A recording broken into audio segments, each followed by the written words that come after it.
a estar comenzando con una serie que hemos estado anunciando. El domingo anunciamos y también hemos estado anunciando a través de las redes sociales, que espero que sea de mucha bendición para cada uno de nosotros. La serie la hemos titulado La Biblia en su contexto. La Biblia en su contexto. Y la idea es que podamos entender que para nosotros estudiar la palabra de Dios no podemos sacar pasajes aislados y de pronto tratar de darle la interpretación que a nosotros nos parece. Porque si el texto está colocado ahí en un contexto específico, es para que nosotros lo estudiemos. Saben que la palabra de Dios nos exhorta en 2 de Timoteo capítulo 2 a ser diligentes en el estudio de la palabra y a usar bien la palabra de verdad. Vamos a verlo, 2 de Timoteo capítulo 2, vamos a ver lo que dice ahí el versículo 15. 2 de Timoteo 2:15 dice: procura con diligencia presentarte a Dios aprobado como obrero que no tiene de qué avergonzarse. Y miren lo que dice después, que usa bien la palabra de verdad.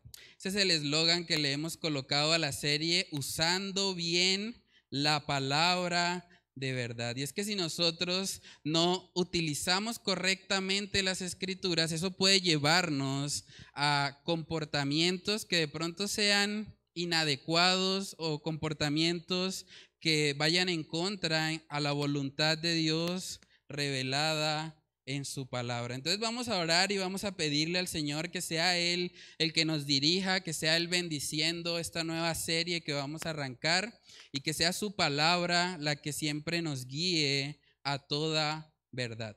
Vamos a orar.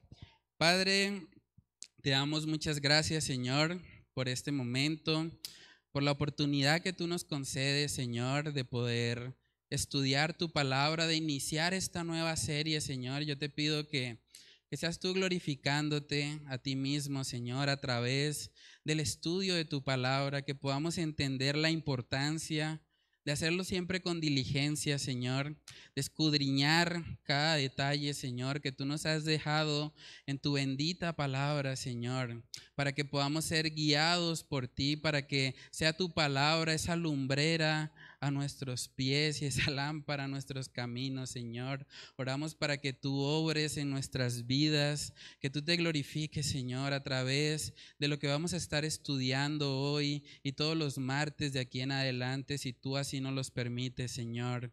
Padre, que seas tú y tu palabra los únicos que sean exaltados, Señor, en este estudio. Te lo pedimos, Señor, en el nombre poderoso de Cristo Jesús. Amén y amén.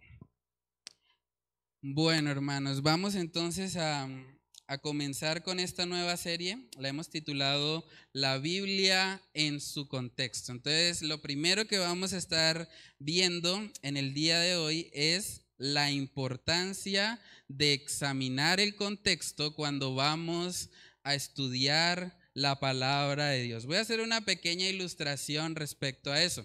Por ejemplo, si yo estoy en una conversación, de pronto hablando con mi hermano Juan Pablo, y estoy de pronto un poco desanimado y estoy contándole, hermano Juan Pablo, pues imagínense que yo hace mucho no hablo con mi mamá. Para los que no saben, mi mamá vive en Valledupar, yo vivo acá, Bucaramanga, estamos distantes. Entonces, yo podría encontrarme en una situación de desánimo en la que yo le esté diciendo, hermano Juan Pablo, pues la verdad yo me siento triste porque hace mucho no hablo con mi mamá. O sea, hace más de un mes que no hablamos.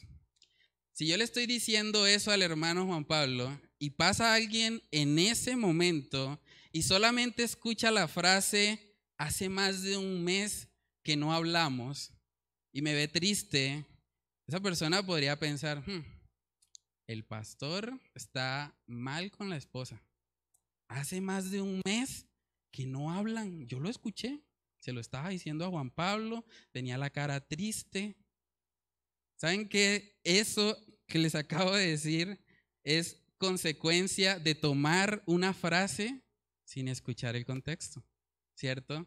Entonces, si nosotros vamos a la palabra de Dios y sacamos un versículo aislado y nos olvidamos de todo lo que está alrededor del versículo, pues vamos a llegar a malas interpretaciones. Eso puede causar, por ejemplo, en el caso del ejemplo con el hermano Juan Pablo, eso puede causar chismes, murmuraciones, cosas que no le agradan al Señor. Entonces debemos siempre estudiar todo en su contexto para evitar precisamente distorsiones. Yo recuerdo una vez en una iglesia, no voy a decir el nombre porque la idea no es difamar a nadie, pero una vez yo estaba en una congregación en la que utilizaron un texto bíblico que está en Mateo capítulo 4, versículo 9. Vamos ahí.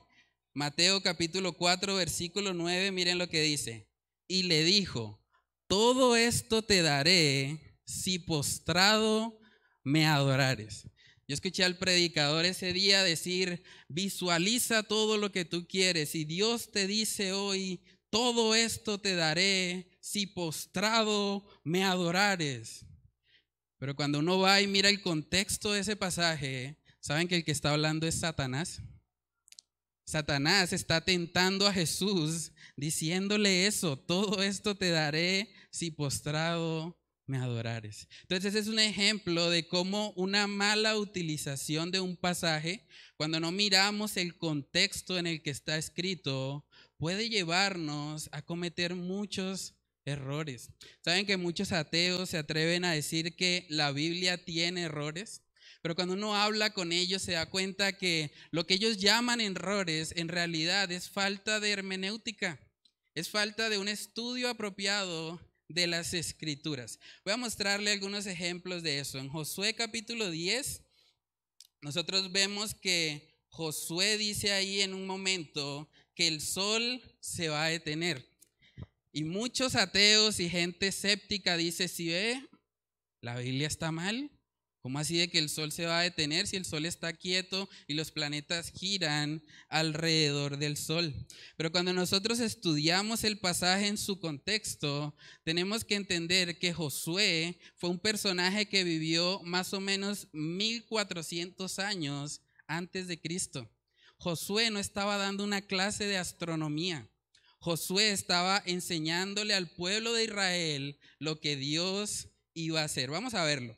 Josué capítulo 10, versículos del 12 al 14, dice ahí, entonces Josué habló a Jehová el día en que Jehová entregó al amorreo delante de los hijos de Israel y dijo en presencia de los israelitas, sol, detente en Gabaón, y tú, luna, en el valle de Ajalón. Y el sol se detuvo y la luna se paró, hasta que la gente se hubo vengado de sus enemigos. ¿No está escrito esto en el libro de Jacer? Y el sol se paró en medio del cielo y no se apresuró a ponerse casi un día entero. Y no hubo día como aquel, ni antes ni después de él, habiendo atendido Jehová a la voz de un hombre, porque Jehová peleaba por Israel. Aquí vemos que Josué le está hablando al pueblo de Israel. Él está buscando que el pueblo de Israel entienda. Él no está dando una clase de astronomía. Y por eso es importante que nosotros siempre examinemos el contexto de lo que estamos leyendo para no caer en malas interpretaciones. Un ejemplo parecido a lo de Josué también lo vemos en la vida de nuestro Señor Jesucristo. Saben que en Marcos capítulo 4, nuestro Señor habla de que la semilla de mostaza es la más pequeña de todas. Y mucha gente dice, ¿sí ve? Ahí hay un error. Porque hay otras semillas que son más pequeñas que la semilla de mostaza. Pero una vez más, nuestro Señor Jesucristo no está dando una clase de botánica. Él está haciendo una enseñanza espiritual. Vamos a verlo para que veamos cómo el contexto nos ayuda a entender mejor ese pasaje. Vamos a Marcos capítulo 4, versículos del 30 al 32. Dice ahí, decía también, ¿a qué haremos semejante el reino de Dios? ¿O con qué parábola lo compararemos? Es como el grano de mostaza que cuando se siembra en tierra es la más pequeña de todas las semillas que hay en la tierra. pero después de sembrado crece y se hace la mayor de todas las hortalizas y echa grandes ramas de tal manera que las aves del cielo pueden morar bajo su sombra. Una vez más, ¿qué está enseñando aquí nuestro Señor Jesucristo? Está haciendo una comparación acerca del reino de Dios. Él no está enseñando botánica. Él no les está diciendo cuál es la semilla más pequeña. Ahora, si vamos al contexto de Israel en ese momento, de los cultivos que había en ese momento, la semilla de mostaza era la más pequeña de todas. Entonces, cuando ahí dice, es la más pequeña de todas las semillas que hay en la tierra, no está hablando desde una perspectiva mundial, está hablando de la tierra de Israel. Entonces, hermanos, para nosotros no caer en malas interpretaciones o pensar de pronto que en la palabra de Dios hay errores, como dicen algunos ateos o escépticos de la palabra de Dios, nosotros tenemos siempre que escudriñar la palabra. Es interesante porque Jesús no dijo que leyéramos la escritura. Él dijo escudriñar, escudriñad las escrituras. Eso lo vemos en Juan capítulo 5, en el versículo 39. Dice ahí, escudriñad las escrituras, porque a vosotros os parece que en ellas tenéis la vida eterna, y ellas son las que dan testimonio de mí. El diccionario de la Real Academia Española define escudriñar como examinar, inquirir y averiguar cuidadosamente algo y sus circunstancias. Así es como nosotros debemos ir a la palabra de Dios, examinar, inquirir, comparar, hacerle preguntas al texto para que yo pueda extraer todo aquello que traiga gloria a nuestro Señor.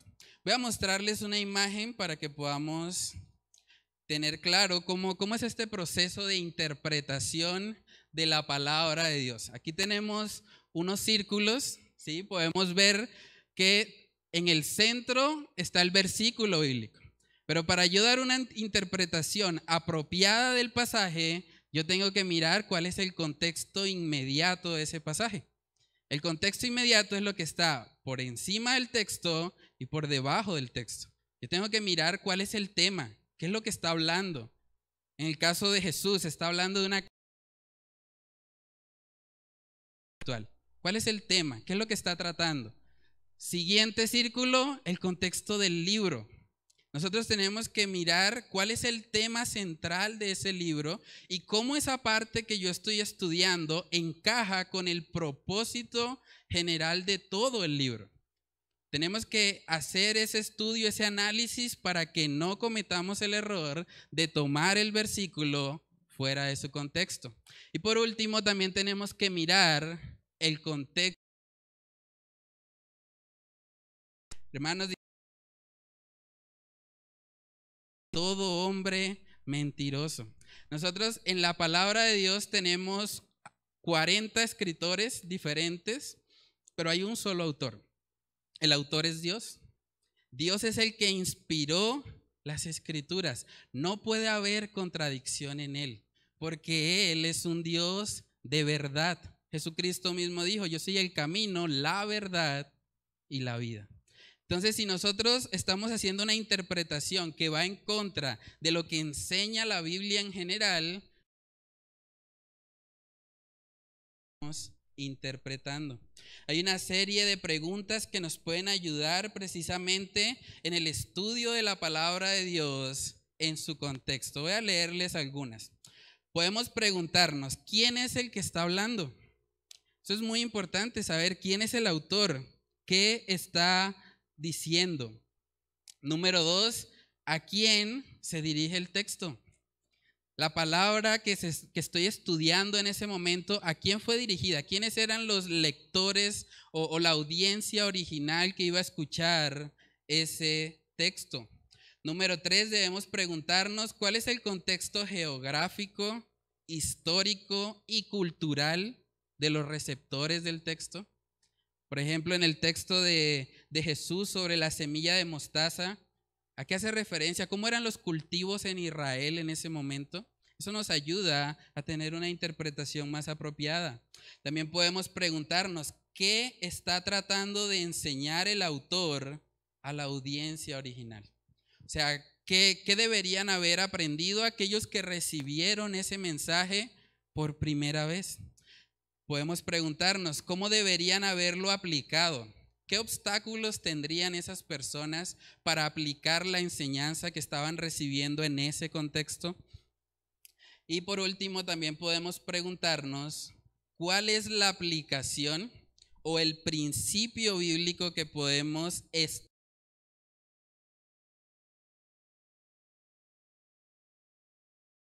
de un libro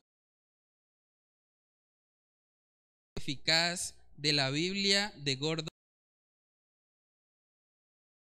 Estudiar adecuadamente las sagradas escrituras. Si usted quiere tener ese libro, puede hablar conmigo al final y miramos cómo hacemos para que usted pueda recibir ese material. Entonces, una vez que nosotros hemos hecho esas preguntas al pasaje, ahora vamos a comparar eso o a comparar las conclusiones que hemos sacado ahí con el contexto del libro de la Biblia. Saben que en las escrituras vemos que todo lo que está escrito en la palabra de Dios no es de interpretación privada. Vamos a mirar segunda de Pedro capítulo 1. Segunda de Pedro capítulo 1, versículos del 19 en adelante. Dice ahí, tenemos también la palabra profética más segura, a la cual hacéis bien en estar atentos como a una antorcha que alumbra en lugar oscuro, hasta que el día esclarezca y el lucero de la mañana salga en vuestros corazones, entendiendo primero esto, que ninguna profecía de la Escritura es de interpretación privada, porque nunca la profecía fue traída por voluntad humana, sino que los santos hombres de Dios hablaron siendo inspirados por el Espíritu Santo. Saben que una de las aplicaciones de que la escritura no es de interpretación privada quiere decir que no hay contradicción entre ninguno de los profetas que hablaron siendo inspirados por el Espíritu Santo. Pablo no puede contradecir algo que Pedro esté diciendo, porque en últimas ni Pablo ni Pedro son los autores originales del pasaje. El autor original es el Señor. Es Dios el que los inspiró a ellos a escribir cada cosa. Hay gente que dice, por ejemplo, que entre Pablo y Santiago hay una contradicción. Porque dicen, no, es que Santiago dice que la fe sin obra es muerta. Y allá Pablo dice que para ser justificados es solamente por la fe. Ahí hay un problema.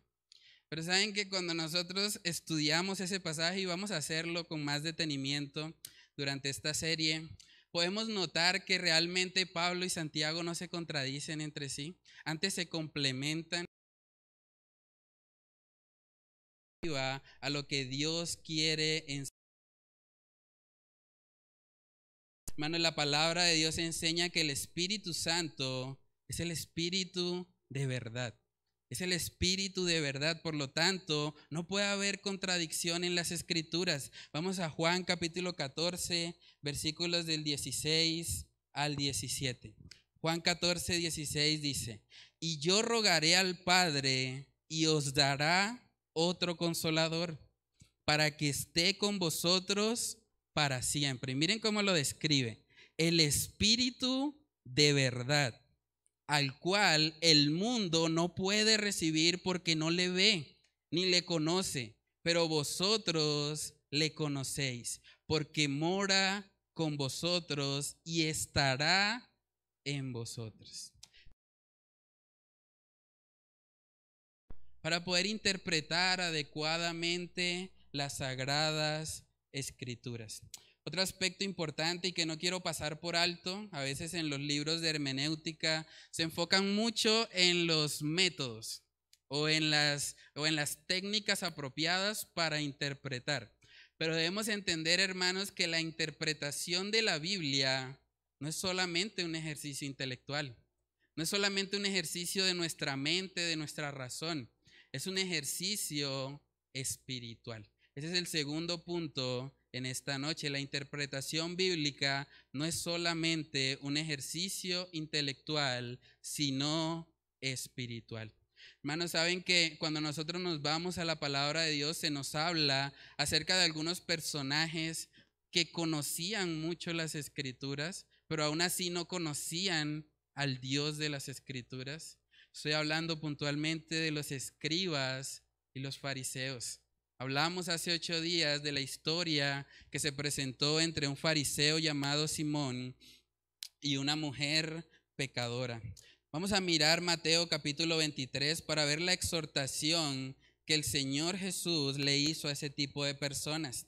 Mateo capítulo 23, verso 27 dice ahí: ay de vosotros, escribas y fariseos hipócritas, porque sois semejantes a sepulcros blanqueados, que por fuera a la verdad se muestran hermosos, mas por dentro están llenos de huesos de muertos y de toda inmundicia. Los fariseos y los escribas eran conocedores de la escritura, pero eran personas que no se habían humillado delante de Dios. Y la Biblia también nos enseña que Dios resiste a los soberbios y da gracia a los humildes. Entonces, para nosotros poder estudiar la palabra de Dios, hermanos, necesitamos humillarnos delante de Dios, reconocer que no es en nuestras fuerzas ni en nuestras propias capacidades que vamos a interpretar, sino que vamos a hacerlo siempre de la mano de nuestro Señor. Vamos a mirar el texto en Santiago, capítulo 4, versículo 6. Dice ahí: pero Él da mayor gracia. Por esto dice: Dios resiste a los soberbios y da gracia a los humildes. Entonces es importante, hermanos, que nosotros vayamos al Señor con un corazón humilde, pidiéndole a Él que nos dé el entendimiento, que nos dé la sabiduría para entender apropiadamente la Escritura. Saben que el capítulo más largo de toda la Biblia, el Salmo 119, ahí vemos al salmista orar constantemente al Señor para que le dé entendimiento. Vamos a mirar eso. Salmo 119, versículo 34. Dice ahí: dame entendimiento y guardaré tu ley y la cumpliré de todo corazón. En el Salmo 119, verso 125 dice: tu siervo soy yo. Dame entendimiento para conocer tus testimonios. En el versículo 144 dice: justicia eterna son tus caminos. Dame entendimiento y viviré. Verso 169 dice: llegue mi clamor delante de ti, oh Jehová. Dame entendimiento conforme a tu palabra. Pueden ver cómo el salmista anhelaba el entendimiento y oraba continuamente a Dios por eso. Cuando nosotros vamos a estudiar la palabra de Dios, debemos pedirle sabiduría a Él. Debemos entender que Él es el autor y por lo tanto es Él el que nos puede ayudar a interpretar correctamente la Escritura. Vamos a mirar también en 2 de Pedro capítulo 3, que incluso el mismo apóstol Pedro reconoce que en la Escritura hay pasajes que son difíciles de entender. Vamos a 2 de Pedro capítulo 3, versículos del 15 al 16. Dice ahí: y tened entendido que la paciencia de nuestro Señor es para salvación, como también nuestro amado hermano Pablo, según la sabiduría que le ha sido dada, os ha escrito casi en todas sus epístolas, hablando en ellas de estas cosas, entre las cuales hay algunas difíciles de entender, las cuales los indoctos e inconstantes tuercen, como también las otras escrituras, para su propia perdición.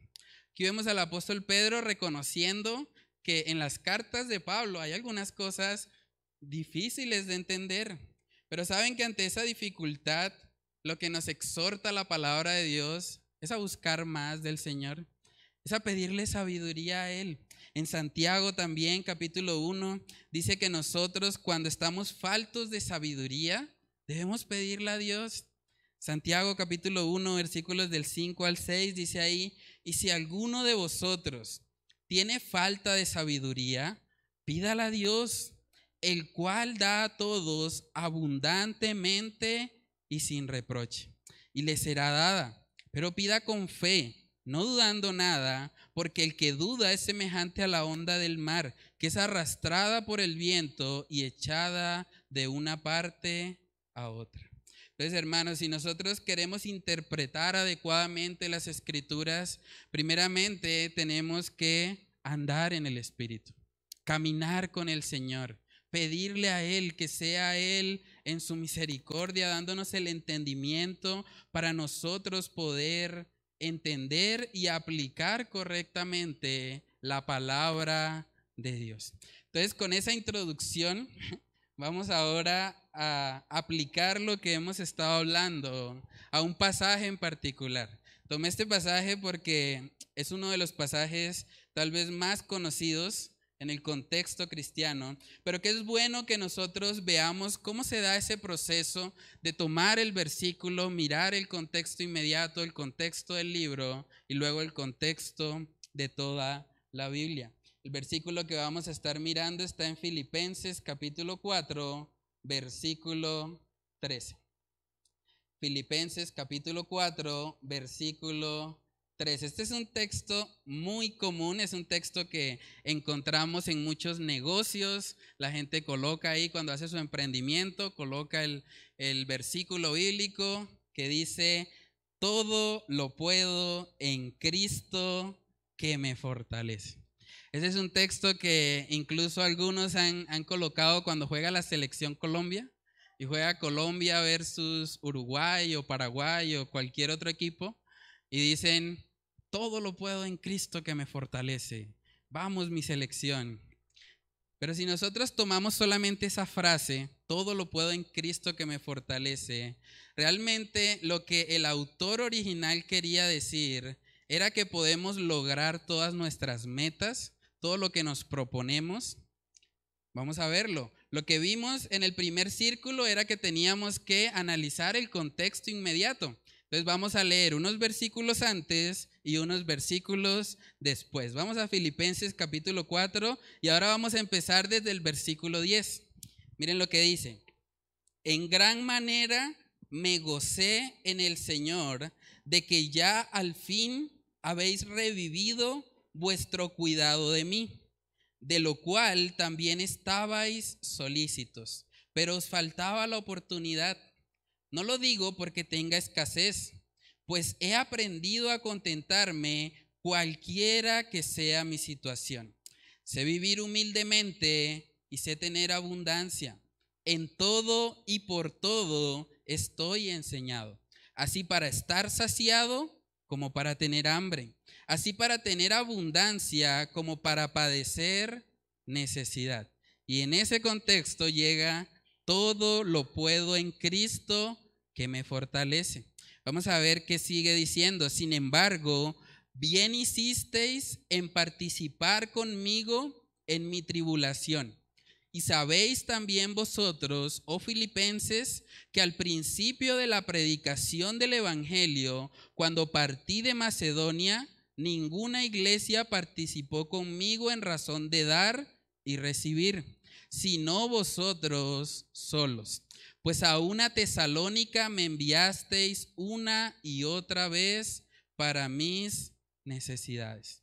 ¿Pueden ver cuál es el tema que está tratando ahí el apóstol Pablo? Él no está hablando de alcanzar todas sus metas. Él está hablando de que él aprendió a contentarse cualquiera sea su situación. El tema que él está tratando ahí es tener gozo aun cuando las circunstancias son difíciles, incluso cuando llegamos a pasar hambre. Ese es el contexto del todo lo puedo en Cristo que me fortalece. Entonces, si nosotros miramos el contexto inmediato, nos damos cuenta que el tema no es alcanzar nuestras metas. El tema es gozarse en el Señor, sea cual sea nuestra situación. Ahora vamos un círculo más afuera, vamos a mirar el contexto del libro. Filipenses es una epístola o es una carta que fue escrita por Pablo a una iglesia, ¿cierto? Y si nosotros miramos, bueno, no tenemos el tiempo para mirar toda la carta, pero voy a leerles algunos pasajes para que podamos ver cómo continuamente en esta carta a los filipenses el apóstol Pablo está tratando el tema del gozo, porque él quiere enseñarles a ellos a que ellos aprendan a tener gozo, sea cual sea su situación. De hecho, el apóstol Pablo está escribiendo desde la cárcel. Imagínense eso. Desde la cárcel él está animándoles a tener gozo. Vamos a Filipenses capítulo 1, versículos del 23 al 26. Dice ahí: porque de ambas cosas estoy puesto en estrecho, teniendo deseo de partir y estar con Cristo, lo cual es muchísimo mejor, pero quedar en la carne es más necesario por causa de vosotros. Y confiando en esto, sé que quedaré, que aún permaneceré con todos vosotros para vuestro provecho y gozo de la fe, para que abunde vuestra gloria de mí en Cristo Jesús por mi presencia otra vez entre vosotros. Entonces vemos que el apóstol Pablo aquí les está enseñando a ellos a tener gozo. Dice en el 25, para vuestro provecho y gozo de la fe. Es un tema general de toda la carta a los filipenses, que ellos aprendieran a gozarse cualquiera sea su situación. En Filipenses capítulo 2 vamos a ver también versículos del 17 al 18, dice: y aunque sea derramado en libación sobre el sacrificio y servicio de vuestra fe, me gozo y regocijo con todos vosotros. Y miren lo que les dice en el 18: y asimismo gozaos y regocijaos también vosotros conmigo. Una vez más el apóstol Pablo les está diciendo que se gocen, que se regocijen. Ya miramos el capítulo 1, miramos el capítulo 2, ahora vamos al 3. Filipenses capítulo 3, verso 1 dice: por lo demás, hermanos, gozaos en el Señor. A mí no me es molesto el escribiros las mismas cosas, y para vosotros es seguro. Ya miramos el 1, ya miramos el 2, miramos el 3, ahora vamos al 4.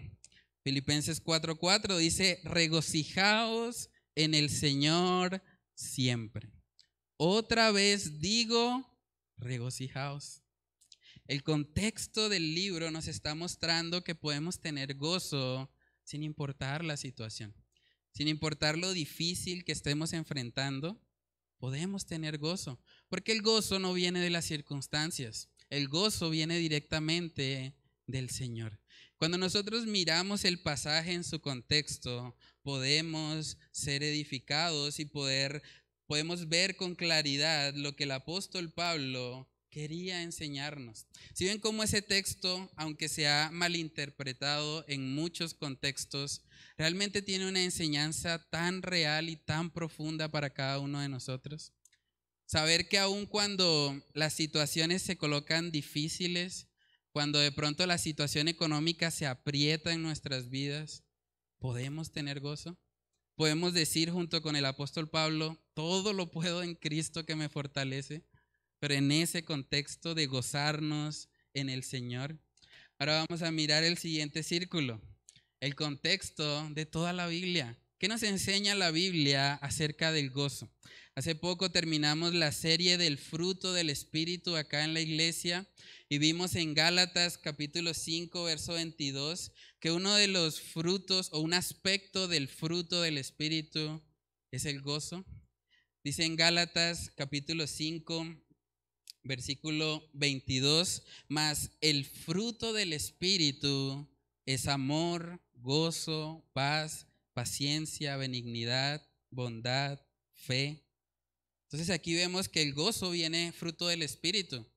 No viene fruto de tener de pronto una chequera grande o de tener todas nuestras necesidades satisfechas. No, el gozo viene directamente del Espíritu, es fruto de Él. Ahora vamos a mirar en Habacuc. Yo creo que Habacuc sería como el texto paralelo a eso que hemos estado hablando, porque en Habacuc vemos cómo las circunstancias no determinan realmente nuestro gozo.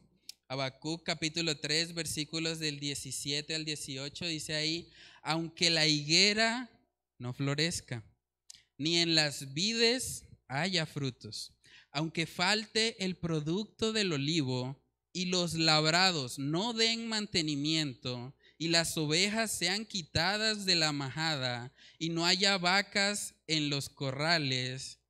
En otras palabras, aunque todo salga mal, de pronto no nos relacionamos tanto con esas cosas, pero tratemos de pensar en nuestra vida, todo lo que hacemos y que de pronto todo salga mal. Dice en el 18: con todo yo me alegraré en Jehová y me gozaré en el Dios de mi salvación. Jehová el Señor es mi fortaleza, el cual hace mis pies como de ciervas y en mis alturas me hace andar. Aquí vemos al profeta Habacuc también reconociendo lo mismo, que no son las circunstancias, no es que la higuera esté floreciendo, no es que haya frutos en las vides, no es que esté abundante el producto del olivo. Eso no es lo que trae el gozo. Con todo yo me alegraré en Jehová, porque el gozo viene directamente de nuestro Señor. También en Proverbios capítulo 15 vemos algo parecido. Proverbios capítulo 15, versículo 16. Dice ahí: mejor es lo poco con el temor de Jehová que el gran tesoro donde hay turbación. Entonces vemos que tener cosas materiales, llenarnos de más y más posesiones, no necesariamente nos va a traer felicidad. Y es lo que podemos ver en la actualidad. Hoy en día vemos que muchas de las personas que tienen mucha riqueza, que incluso no tienen la necesidad de trabajar, viven continuamente tristes, deprimidas. Algunas incluso han llegado a quitarse la vida porque una vez han alcanzado todo lo que deseaban, perdieron el propósito, perdieron el sentido de sus vidas. También en Hechos capítulo 5 vamos a ver otro pasaje en el que podemos evidenciar que el gozo no depende de las circunstancias. Hechos capítulo 5 versículos del 40 al 42. Dice ahí la palabra de Dios: y convinieron con él, y llamando a los apóstoles, después de azotarlos, les intimaron que no hablasen en el nombre de Jesús, y los pusieron en libertad.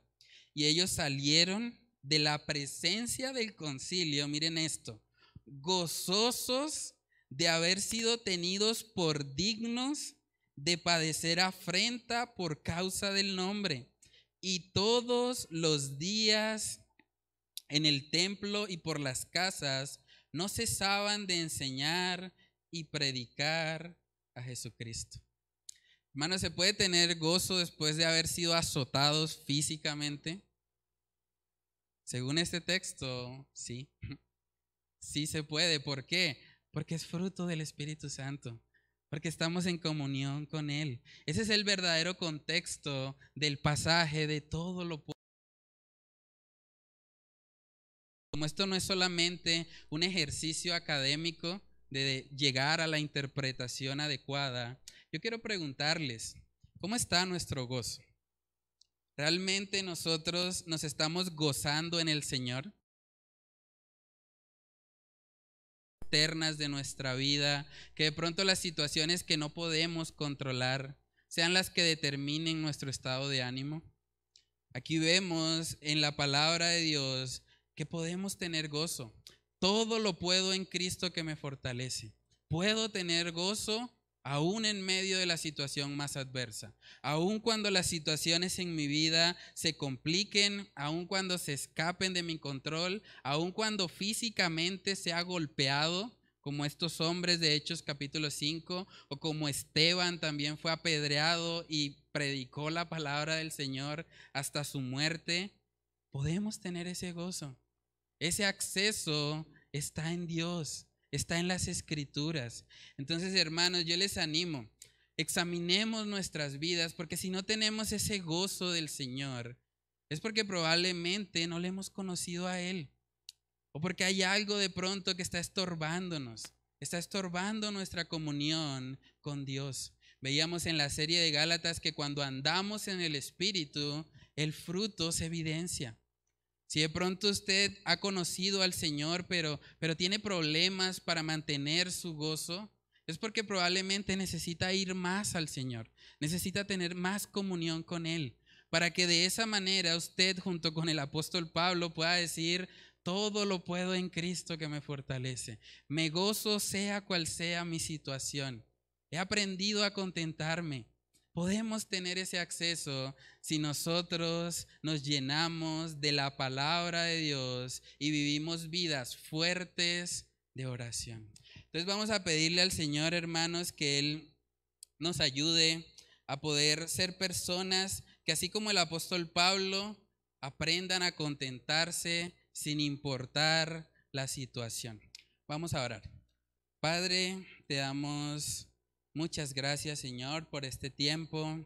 Gracias por la oportunidad que nos concedes, Señor, de poder iniciar esta nueva serie, Señor.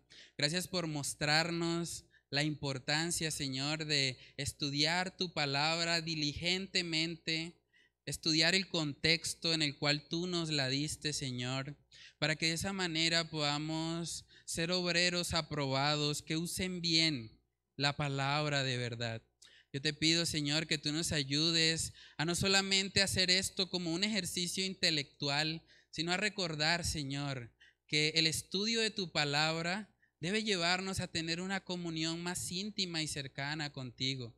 Ayúdanos a no ser como esos fariseos o escribas que solamente estudiaban la palabra de Dios para jactarse o para condenar a otras personas, sino que haya una pasión en nosotros por escudriñar tu palabra con el objetivo de conocerte más. Porque la palabra, Señor, es la que nos da testimonio de ti. Oramos, Señor, para que tú llenes nuestros corazones, para que tú nos ayudes a ser obreros diligentes, Señor, que te aman a ti con toda su mente, con todo su corazón y con todas sus fuerzas. Padre, oramos que tú nos guíes en este nuevo estudio, en esta nueva serie. Te lo pedimos, Señor, en el nombre de Cristo Jesús. Amén y amén.